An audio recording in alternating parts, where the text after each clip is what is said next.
Hi!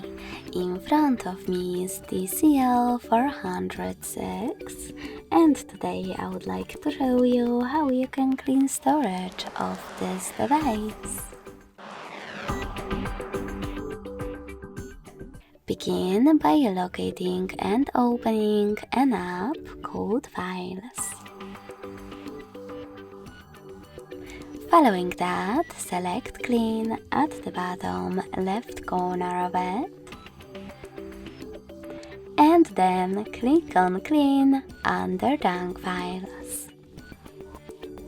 Lastly, confirm your choice by selecting Clear in the pop-up. So when I do that, as you can see, storage of my device was successfully cleaned. Thanks so much for watching. If you enjoyed this video, don't forget to leave a like, comment and subscribe.